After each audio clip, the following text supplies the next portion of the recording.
uh,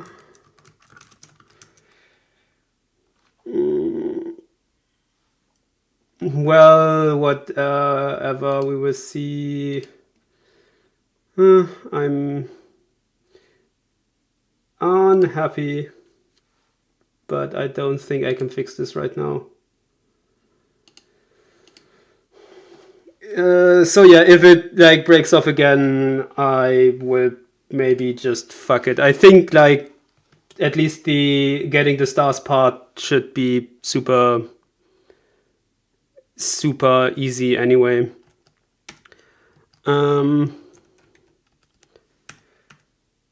Okay, let's see. So as I was about to say, I tend to keep both both parts of the day around.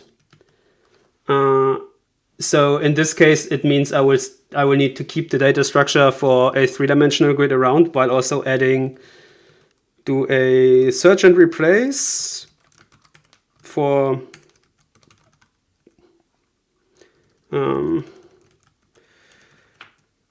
cell 3 and hope that this still builds. Cool, it still does. And that it still runs and like does what it's supposed to do. It seems to. It's still choppy and whatever. Oh.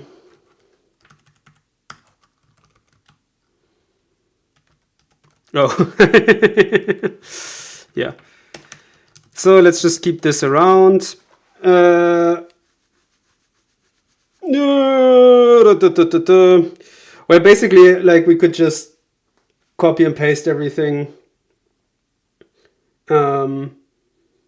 Because we don't really care. Yeah, let's just do the lazy thing.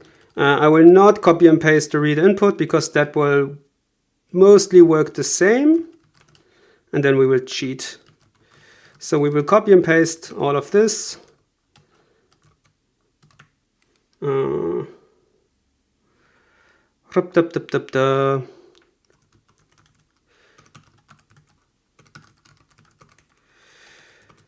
And then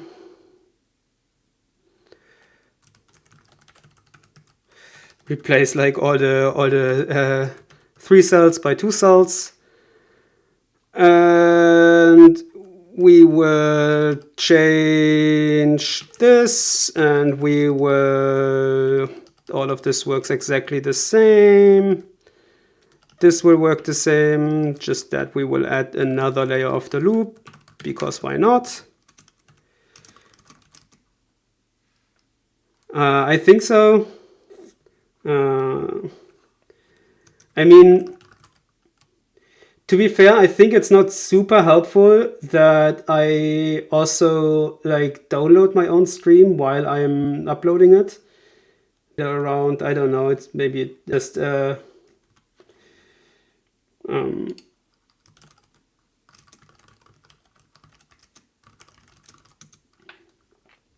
maybe it's just my ISP. I should like go downstairs and knock at his door.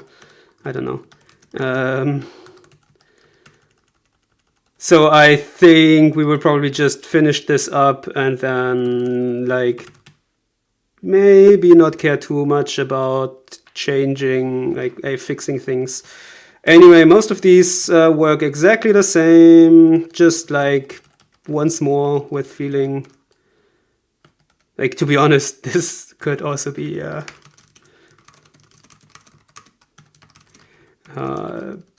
simpler, of course, now that I think about it.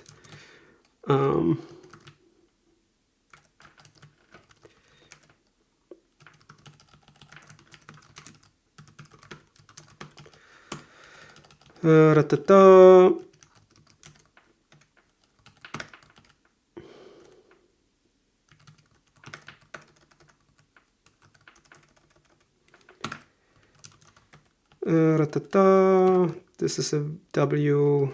This is a W. Yeah, I mean, I'm not downloading, but like if I want to watch the YouTube chat, I have to keep the stream side open, and the stream side simultaneously also, I can pause it. Maybe that helps. We will see. Though no, I don't see if it's buffering. But anyway, can try and do that. But I have to like keep the stream side open if I want to see the chat. Oh no, I can pop out the chat. Then I can close this. Oh, maybe this is it. Maybe it's not. It's about like we will see. The downside is now I can no longer see if there's trouble. So like, if things go awry, you have to, I don't know, let me know, poke me somehow. I don't know.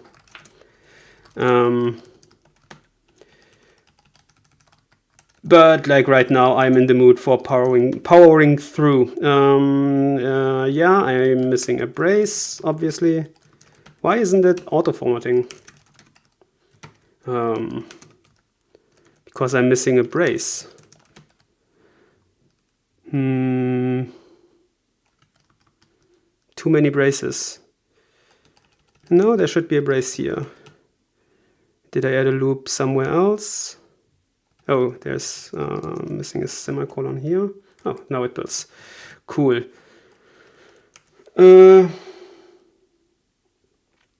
Okay. So it builds, and now we will just be cheeky and do a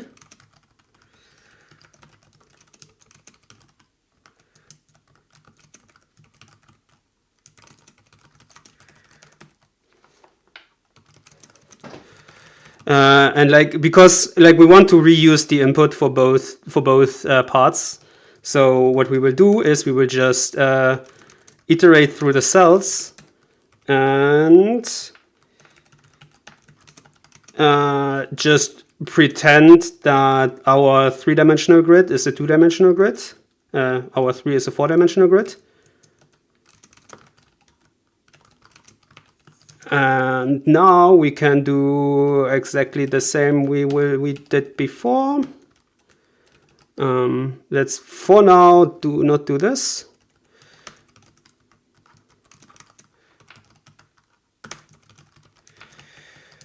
And that should be, so let's not dump, because the dumping takes too much screen real estate. Cannot use as value. Yep. 52 undefined cell 4. Invalid index. Wait, why?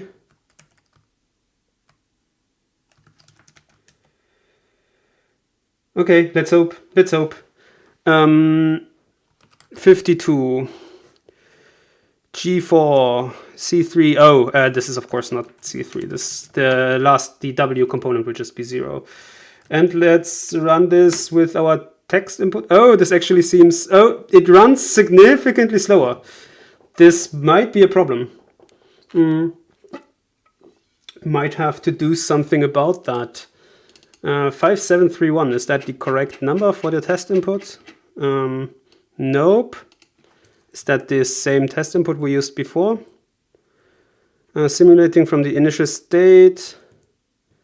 The same initial state as in the example above. Okay, so this is like something somewhat bad. We definitely get too large a number here. So let's see where we screwed up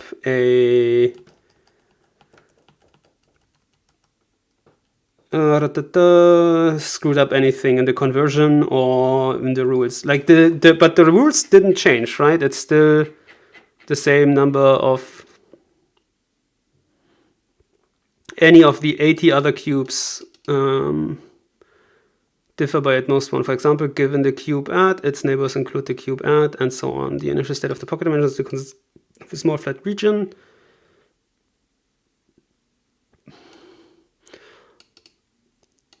for cycle updating still apply of each cube. Oops. So this should, I don't think the logic should have changed at all. It should really just be a matter of adding like loop variables everywhere. So I'm a bit concerned, maybe. So for if gc n++ bounds cell for,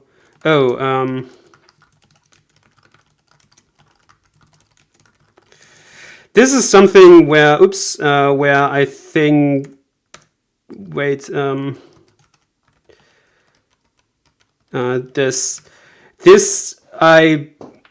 I feel like this should be a compiler error. So it's still far too many. So it's that wasn't it, but still, this shouldn't have happened. For e, min e, max e. This also looks correct. Return min max, dump bounds, w, z, w. Okay, let's see what happens if we dump it.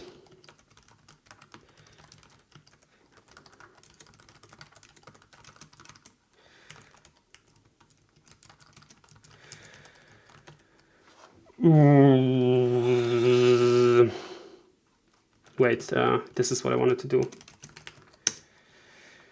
Okay, and let's compare what happens. Okay,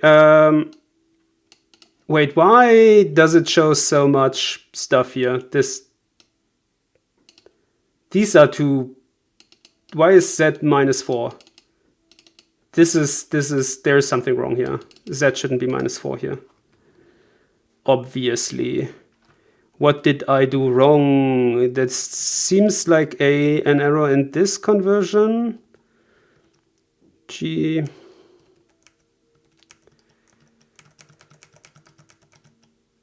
Or an error in this thing.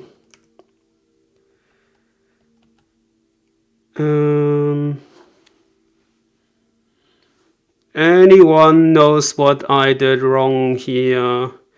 So it's obviously like the fact that it. Wait, did I full screen that? No, I just have this in the wrong screen. Like the fact that it starts off with such a large grid and that like Z starts at -4, that is obviously a mistake because Z should be initialized to 0 and not to anything else.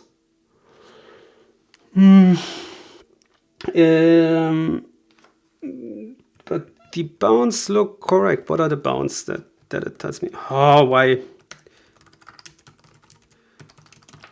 Printf debugging for the win. So the bounds it tells me are -5, -2, -4. This is super wrong. Why is this so wrong? This shouldn't be this wrong.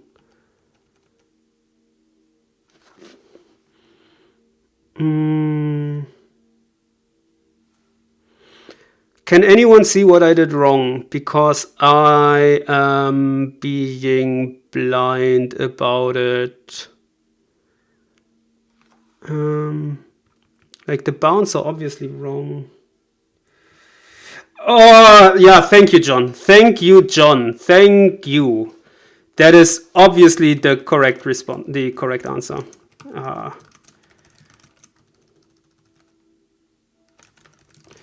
Whatever. Wait, that's obviously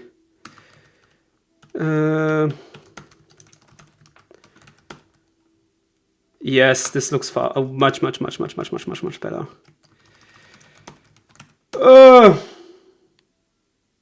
Yep.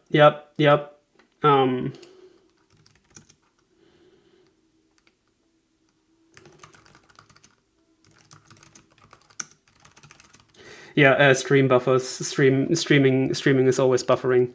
848 is 848 correct? 8 for 8 is correct. I didn't do anything wrong except everything, but nothing. I did everything right. So, and it actually ran pretty quickly, so we don't even have to be less dumb about it. And we got the second star. Cool. Okay then. So we got both stars.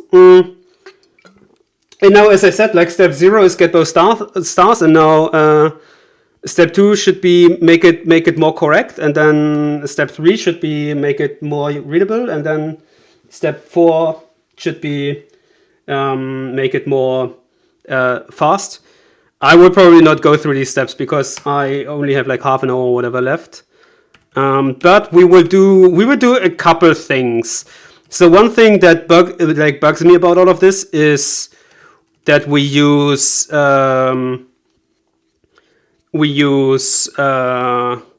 two types, and basically we copy paste a bunch of stuff, right? And that just seems like a poor life choice. But Go does not have generics, and it much less has generics that can generalize over like array size. But we might still be able to do something. But the code will become much less readable in the process. Let's first do the responsible thing.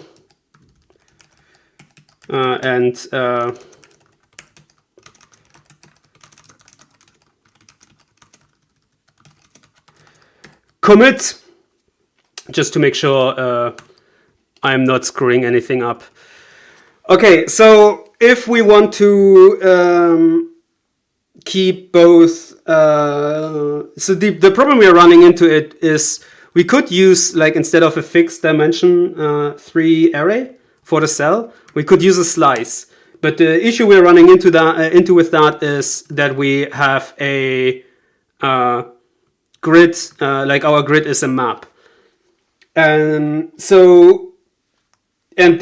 slices are not comparable, so slices cannot be used as map keys, and so we can't just generalize the logic. But we can cheat in multiple ways. One way to cheat would be to, instead of using the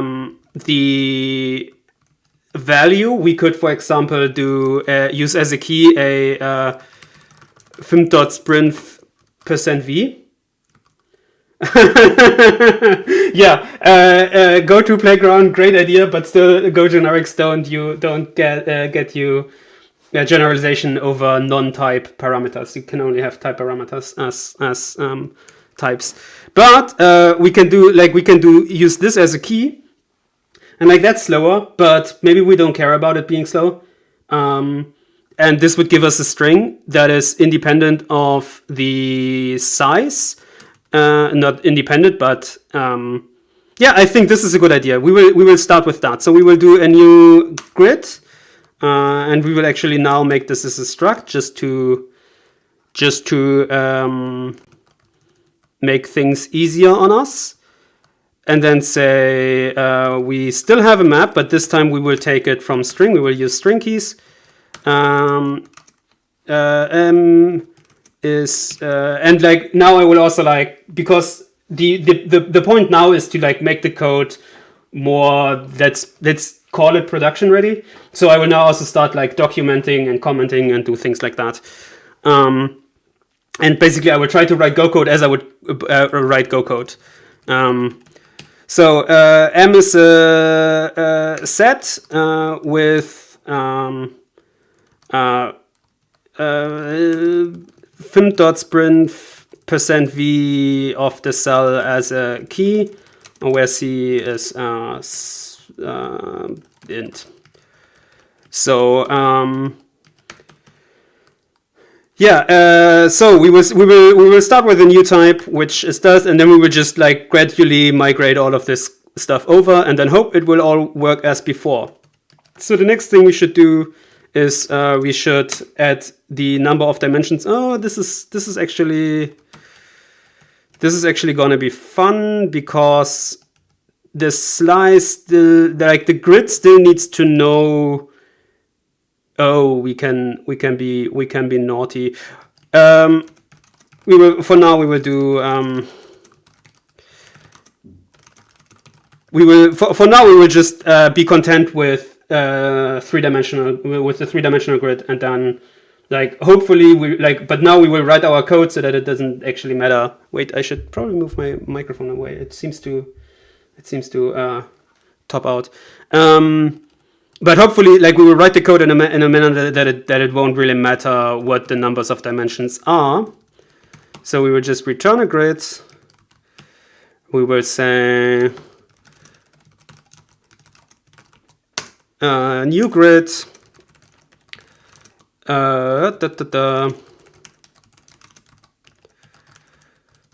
And we unfortunately, because we use a map, we can't use a 0 value. Like, we may be able to get around like dim, but we have to if we have to initialize the map anyway, we can also just use a constructor function. That's fine. New grid returns a new grid or new grid of the given dimension.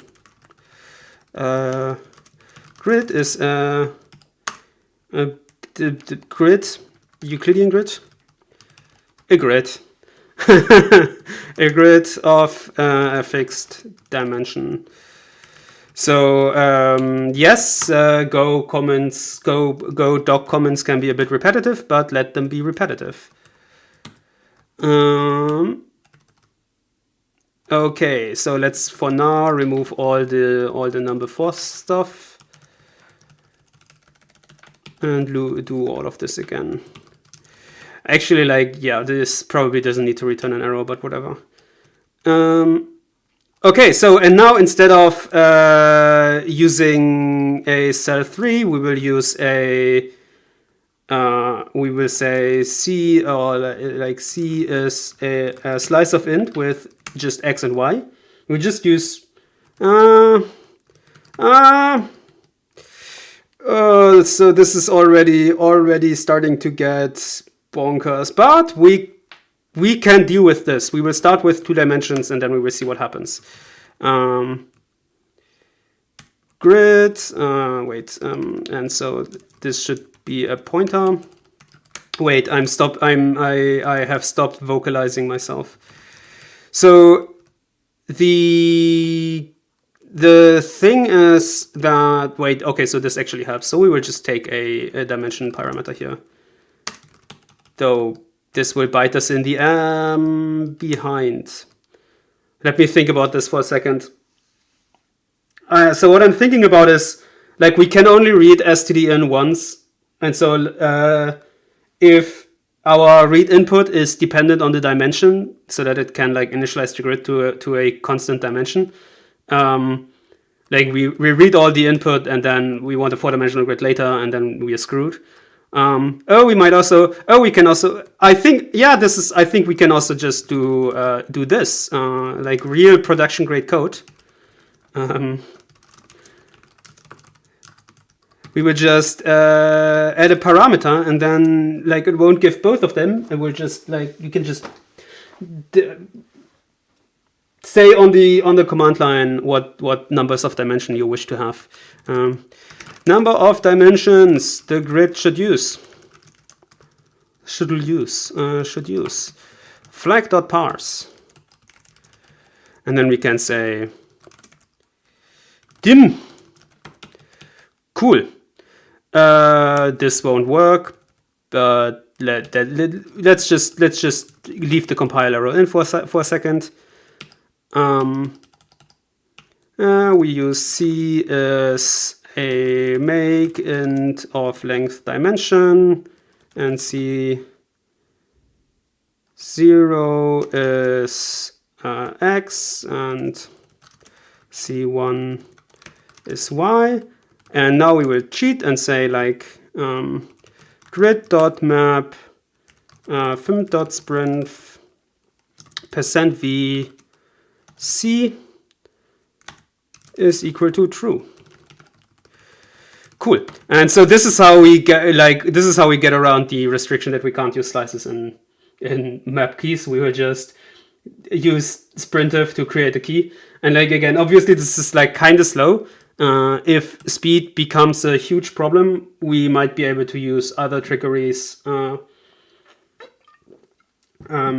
that I'm excited to use because they are incredibly black magic and shouldn't be used.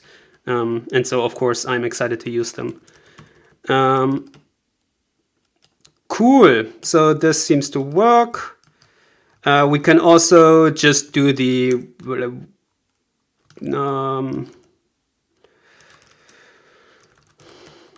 accounting for now. And like instead of, because like one of the things that is a bit ugly about this is we in this we use internal details of the implementation, and like it might be more contained to use a method on grid to say I don't know, set alive cell, which does g.m.film.sprint. We can actually just do this. Equals true. And then we just do a grid.setAlive c. Right, so now it's an exported method. Now the read input function doesn't actually need to know how grids work. It can just just do it. Okay, so that's the first step. Now we need to simulate it. And now I will actually, I think, so previously I returned a new grid from simulate. And the reason for that is that basically I wasn't quite sure. Oh, you will be surprised. Maybe. I mean, oh, I think you're right. I think I backed myself into a corner here. We will see. I might have. I did. I did. You're right. No, it's fine. We will power through. We will use inefficient brute force. Just so previously I returned the grid and instead of modifying the grid in place, more or less in place. And the reason for that was basically I wasn't quite sure what the task would be. Like if the task would have involved something that would benefit from having the previous grid available, the second part of the day task. It might have been beneficial to just keep it around and just return a modified version. But like now we kind of know what we want, and so we will revert to use to do it in place. And so we will yank this and we will paste this, and this will be a map string bool, and basically okay, so count alive neighbors. So first we should, and this is the straight through the wall logic that we will do. Cell from key.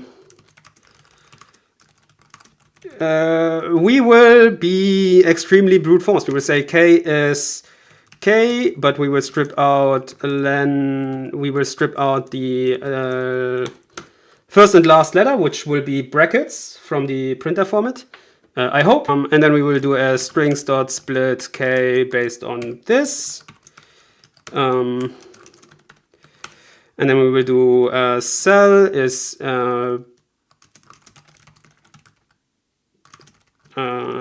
a slice of g.dim. A conf.a2i s, and we will ignore the error because we will never have errors, right? This is how error handling works, right? We will just assume there won't be any errors. Like, to be fair, in this case there just won't be because the keys will be sprinted. I want to make the prediction that I will run into a bug and that this will be the source because I misunderstood what sprint will do. But for now, let's just pretend. And then we will do this and return C. Cool. Because now we can just say for key, C is g.cell from key k, and then count the live neighbors. So what we have to do is we have to implement walk neighbors and count the live neighbors. So let's start with walk neighbors because count the live neighbors uses that. Walk neighbors. For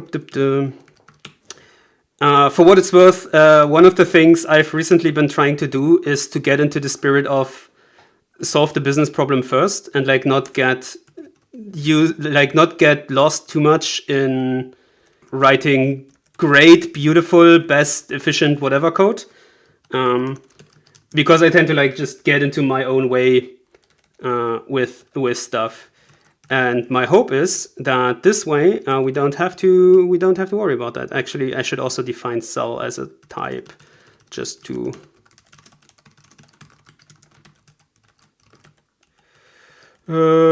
set alive cell from key cell, so that we don't use like on. There's a lot of compile errors. I don't know. We will not care about them for now.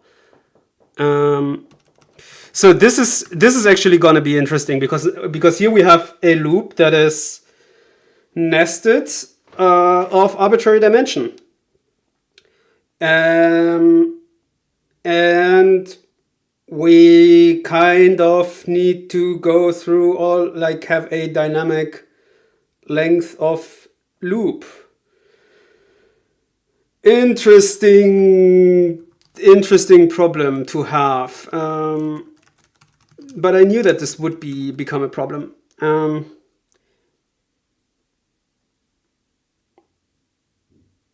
Okay, so what we will do is, oh my god, we will power through. I chose an interesting thing to optimize first for. We will make a slice of indices that we have to iterate over. And then we will just simulate loops. So one thing we will do is all of them should be initialized to 0 first, to -1.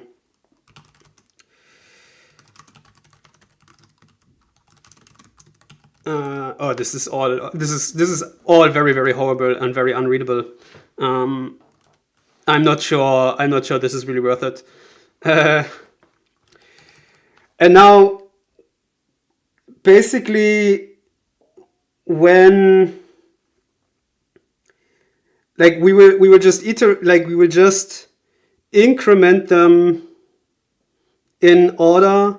And every time one of them is incremented past 1, we will flip it around, and then we will check whether the thing we just flipped around was the outermost index, and if so, we are done.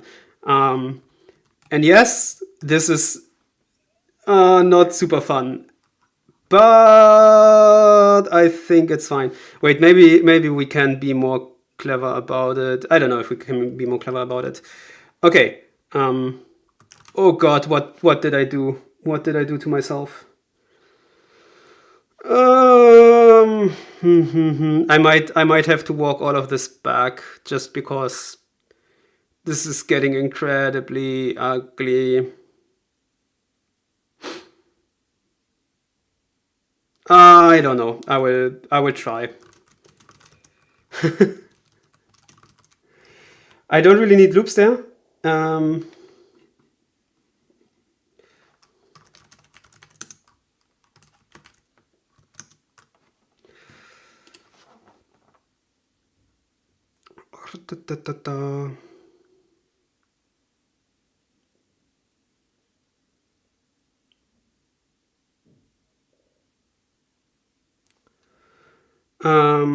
I don't know how else to do this.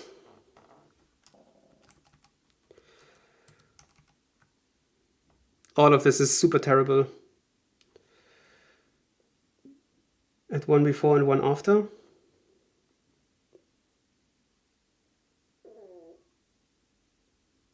I don't think I understand.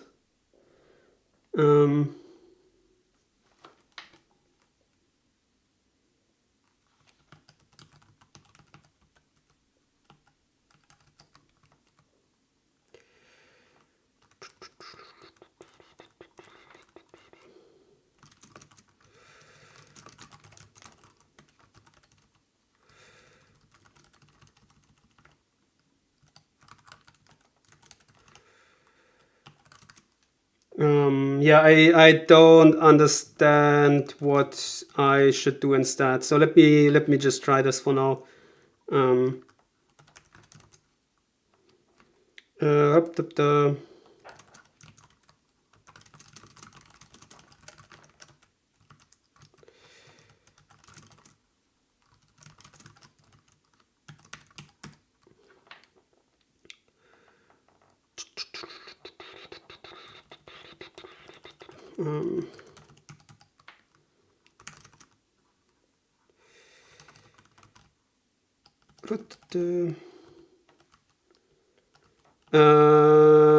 this is getting ugly, but whatever.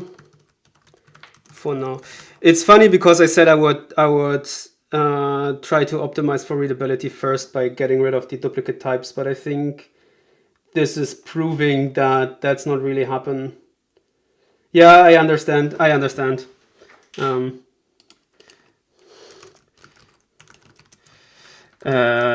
Yeah, let me just try this for like 5 more minutes, and if like in 5 minutes I decide that it's not worth it, I will instead do something else. I will reset to the last working state and try to do something else that's maybe more valuable, maybe not, maybe I don't know. As I said, like I also only have until 7, so I don't have that much time.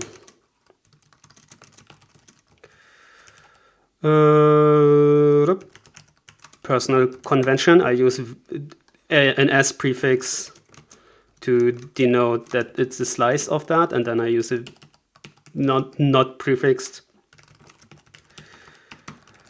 to denote the value.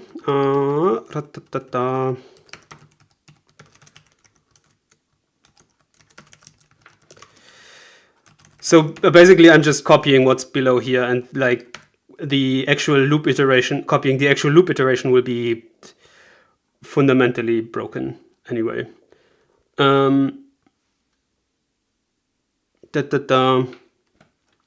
Continue, otherwise call the function with the new cell. And this is where we have to actually do the iteration logic. And so my idea now is we look at the... So we say if idx... So what we do is we say for I equals 0, I less than idx, I plus plus, idx I plus plus, if idx I is... wait, this is wrong. This is so wrong. Try calling f explicitly for C, where I is looping over the dimensions. Oh!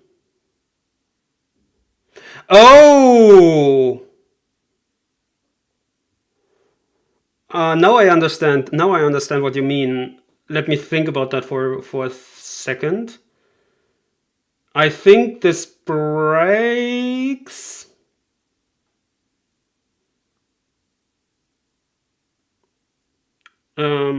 For -1 and then +1, because so with this you have like 2 calls per dimension, right? But you don't just need and so you have 2n total calls, like total neighbors, but the actual number of neighbors is exponential in n, like it's like, right? Because so you basically you only visit the orthogonal neighbors and not the diagonal neighbors, right? And so I'm not sure this works. I don't think this works.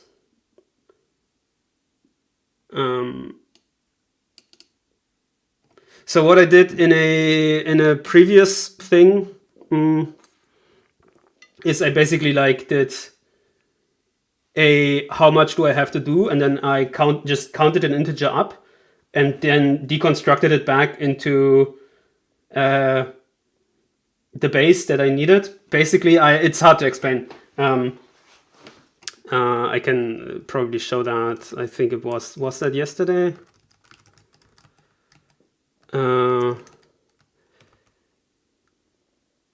This is not the same.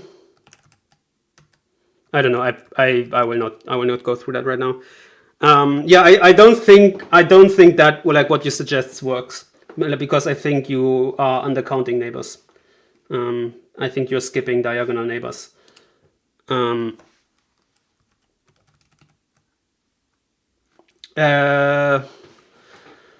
Okay, so let's see. Basically, in every loop iteration, we want to iterate exactly one dimension. So what we will do is we will start at the back. Actually, we don't really care in what order we will visit them, so we will just start at the front.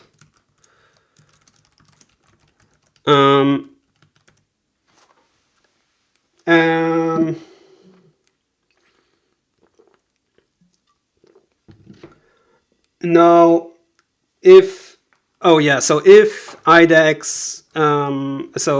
we would say IDX I plus plus, if IDX I is greater than 1. So if it's less than or equal to 1, we are done. We can just break out of the loop. We have incremented one dimension, so we are done. Otherwise, we will say IDX I is reset to -1, and we will continue counting with. We will continue incrementing the next dimension. Right? Am I correct in doing it like this? So this will start by setting the first to 0 and then break. Then it will set the first dimension to 1 and then break. And then it will set the first dimension to 2 and not break. Instead, reset it to -1 and go to the second dimension and increment that by 1. Yeah, okay. Right, so I think this is right. And now the only issue with this is that this is not breaking yet, that this will just continually loop through all the stuff, I think. So to get a actual break condition, we will use, instead of breaking here, we will continue the outer loop, because, let's call it the IDX loop. Like we will use this index. This is what I mean with, like, I think I know what I want, but I'm also fully aware that the premise, let's now make this like more beautiful, has been proven incredibly wrong by the BS that I'm doing right now. But like basically this is doing the same as this nested loop, right? Like, so this nested loop is will first run into this loop. So this will basically be IDX 0. Like we will turn around IDX, but whatever, that doesn't matter, right? Like we will IDX 0 will be the innermost index, right? And so at first we will just, like, in each iteration we will just increment the IDX 0 until IDX 0 reaches like 1 or 2. And in that case, we would stop this loop. And then like the next time we run into this loop, it will be -1 again. K will be -1 again, which is why we reset it to -1 here, right? And so then like we finished one iteration of this loop. And so in the next, we will do the next iteration of this loop. So we will instead increment IDX 1, right? And this is what happens if we run into this. We will just continue this loop, and then I is 1, and we will look at 1. And then we will do exactly the same thing, right? If this is fine, if j is 0 or whatever, we will just start back at incrementing the zeroth component until it again overflows to 2. And then we will do the same again and again. And so like this is how we basically roll up this dimensional screwing around. I don't want to curse too much. And so basically, like the only thing we currently don't have is like right now we would actually like if the last index gets incremented, like we would just break this loop. We will end here. This is if basically the I equals less than equal to 1 thing is violated, then we will stop this. Like we have run through all our loops. And so at this point, we actually want to break. We are actually done at this point. And I think this is right. I have no idea if this is right. It might be totally wrong, but I hope my explanation kind of sort of made sense, right? Like, you just have to think of like IDX, like we can reorder these 3 loops, right? Like it doesn't matter in what order we call them. And so basically by doing this, we are simulating the control flow here just with arbitrary nesting. And then like this line is just this line up here, and this line is just this line down here. I think like if you don't understand it, that is correct. I think like this is a classical you're not supposed to understand this. But like no, you are supposed to understand this. Otherwise, I'm not doing my job right. But like okay, it's not my job. But I think I am fairly confident that this 9. No, let me. Maybe I'm dumb, but I think I'm not. I don't know. We will see. We will see. So we have maybe implemented walk neighbors, which is great news for us because all the rest of the logic is just use a start. So let's ignore this. We have copied this. We have more or less copied this, and now we will copy this.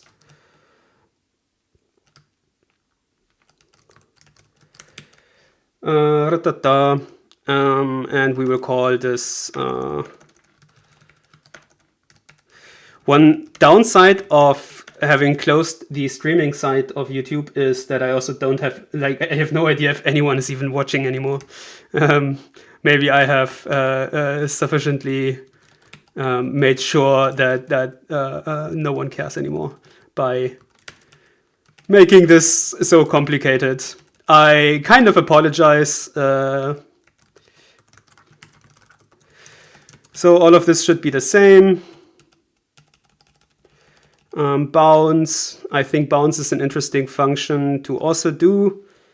Bounce is actually like simple because we have already abstracted it in the right way. Is equal to make cell g.dim make cell g.dim for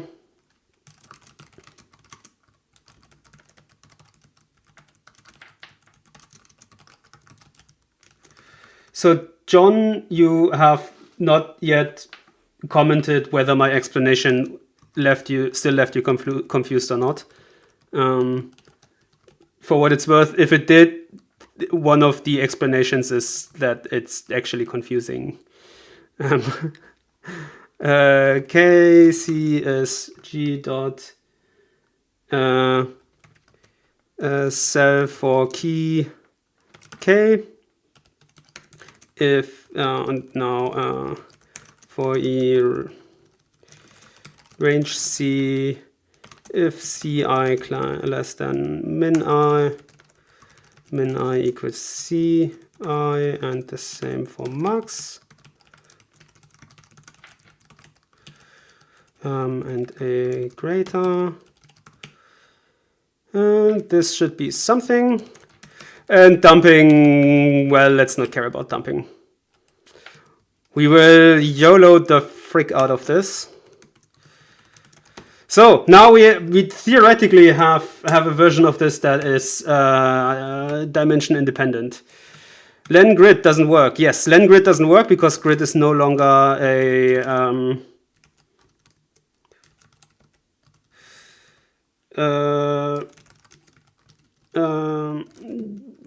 alive cells, whatever.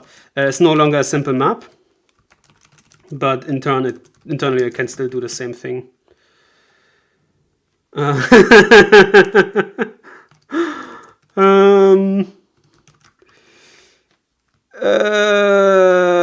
Alive cells. I actually have to go in soon. So if this doesn't work, I actually have to leave you dissatisfied because cannot range over g.m. Count alive neighbors. Wait, didn't I?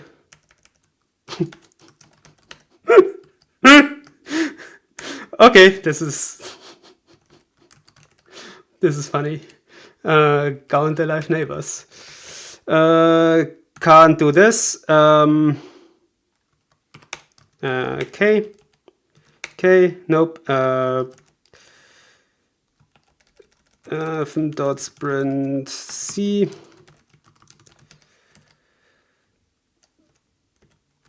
Cell 3, yes, makes sense.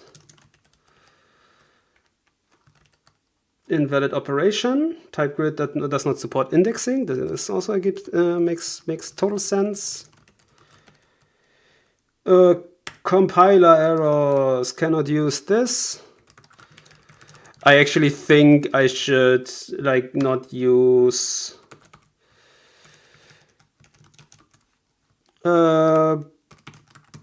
yeah, and this is where I wanted to say, like, I will just use, like, instead of returning a new grid, I will just reuse, like, change it in place. That should be fine. Does not support indexing. That makes sense.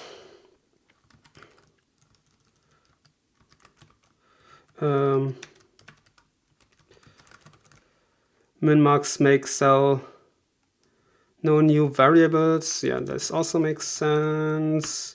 Cannot range. Cell for key. Wasn't it called cell for key? Cell from key. Yeah, whatever. Actually, it's a better name, so I guess that's good. Okay, let's see. Let's hear it. That's wrong. That's very wrong. I did something wrong. I am terribly, terribly sorry. Wait. Didn't it? It didn't simulate. It didn't simulate. It didn't simulate. Maybe that's just it.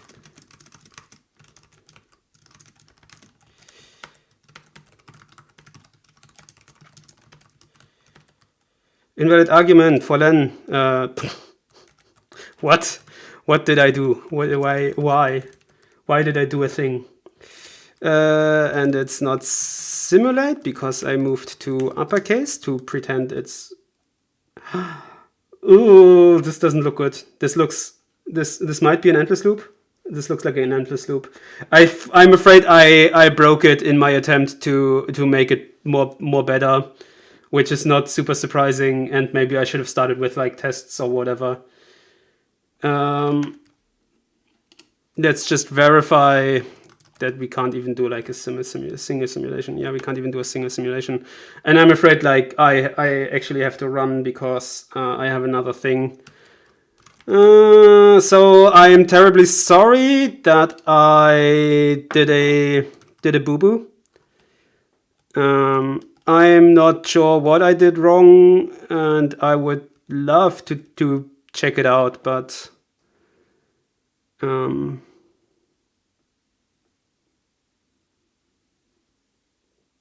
not sure. I like, this is not the, I don't have the time to fix this. I have to run.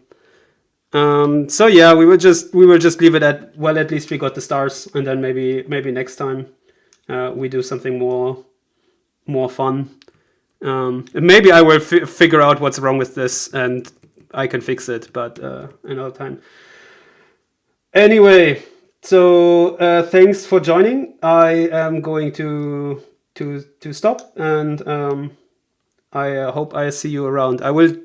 My hope is that I will actually do this basically every day for the rest of the Advent of Code, because I am not gonna go back to family for Christmas because of things, and so I have the time, and I will just try to do this, to make this a regular thing, and maybe I will learn how to do intertubes things correctly. Yeah, thanks, John, and thanks for everyone who was watching, at least for a while. See you around.